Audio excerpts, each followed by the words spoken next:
राधे राधे, मेरे ब्रज प्यारों में आप सभी का स्वागत है। और आज हम मौजूद हैं भगवान शिव के उस धाम में जहां भगवान शिव गोपी के रूप में बने हैं। आपने भगवान शिव के अर्धनारीश्वर के दर्शन किए होंगे, लेकिन यहाँ जो भगवान शिव का श्रृंगार है वो पूरी तरह इस तरह किया जाता है जैसे एक महिला 16 श्रृंगार करती है। इसकी वजह क्या है, क्या कारण है? क्योंकि महाशिवरात्रि का पर्व है और इस बार महाशिवरात्रि का पर्व 2 दिन मनाया जा रहा है, लेकिन वृंदावन के जिस मंदिर में मौजूद है यहाँ भगवान शिवरात्रि का पर्व 19 को मनाया जा रहा है। तो इस पर भी बात करेंगे। हमारे साथ मौजूद है मंदिर के पुजारी मोहिनी जी। मोहिनी जी, राधे राधे।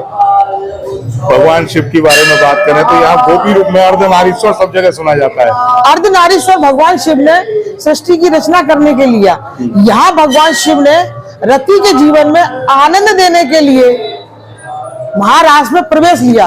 गो माने इंद्रिय, पी माने पीना, जिसने 10 इंद्रियों को वश में किया ये भगवान शिव ही है।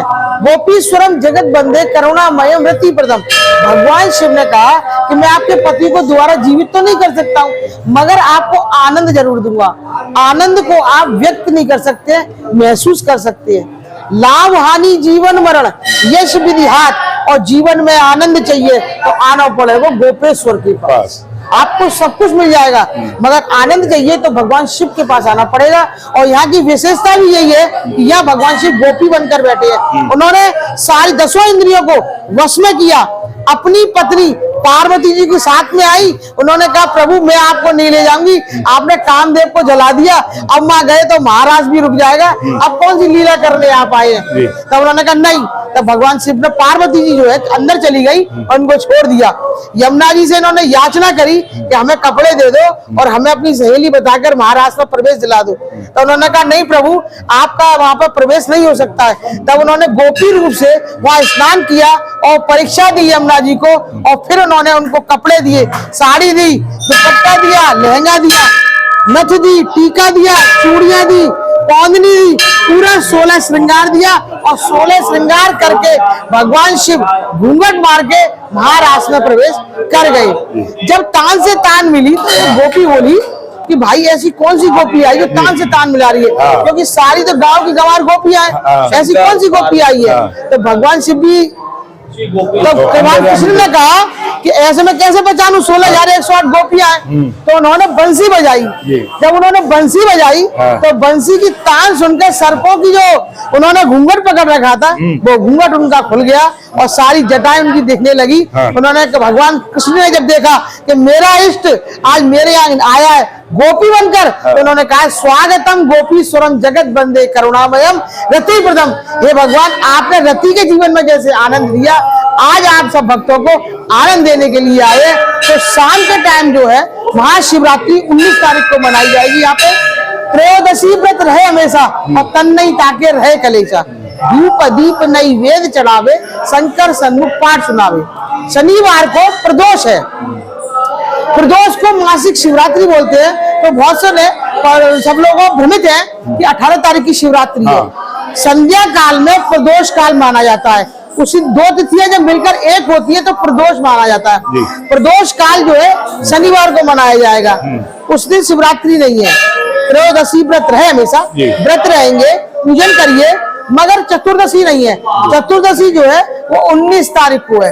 19 तारीख से प्रातः ही कांवरिया अपने भोलेनाथ से अपना वरदान प्राप्त करने के लिए बड़ी दूर दूर से गंगा जल लेकर आते हैं और भोलेनाथ को चढ़ाते हैं। भगवान ने जब गोपीश्वर कहा तो सुना, कहते हैं कि राधा रानी रुष्ट हो गई कि ऐसी कौन सी गोपी आ गई, गोपियों में श्रेष्ठ बना दिया।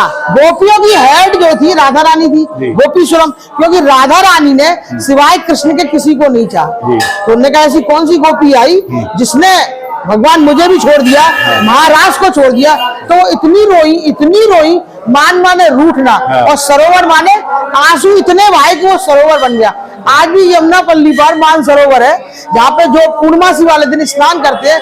तो क्योंकि मानसिक रूप राधा रानी का ये था कि मेरे बेटा नहीं था, तो जिनके बेटा नहीं होता है वो आया के स्नान करते हैं तो उनके बेटे की पुत्र रत्न की प्राप्ति होती है। कहा जाता है कि वृंदावन में जो भक्त दर्शन करने आते हैं वो गोपी रूप में ही प्रवेश कर पाते हैं, पुरुष रूप। हाँ, यहाँ पर विशेषता ये है, जो भी दर्शनार्थी गोपी भाव से आएगा तो भगवान की भक्ति पाएगा, महारास में प्रवेश पाएगा। अगर पुरुष बनकर आएगा तो दर्शन करके सीधा घर चला जाएगा। यहाँ की विशेषता यही है कि भगवान शिव जो सृष्टि का रचयिता महादेव, हर हर महादेव, इसके बिना सृष्टि नहीं है, वही है गोपी बनकर बैठा हुआ है। तो हम तो उसके जीव जंतु है, बालक है, तो हमें आराजे बच्चों से प्रार्थना भी करनी है कि सभी लोग जो है यहाँ पर गोपी भाव से आकर दर्शन करें। तो कह सकते हैं अर्धनारीश्वर नहीं, पूर्ण नारीश्वर, पूर्ण नारी है ये, पूर्ण नारी। पूर्ण नारी, जी पेशेंस ऑफ कंट्रोल, जिन्होंने अपनी इंद्रियों को वश में किया, ना ब्रह्मा ने किया ना विष्णु ने किया, एक यही देवता है जिन्होंने अपनी इंद्रियों को वश में किया।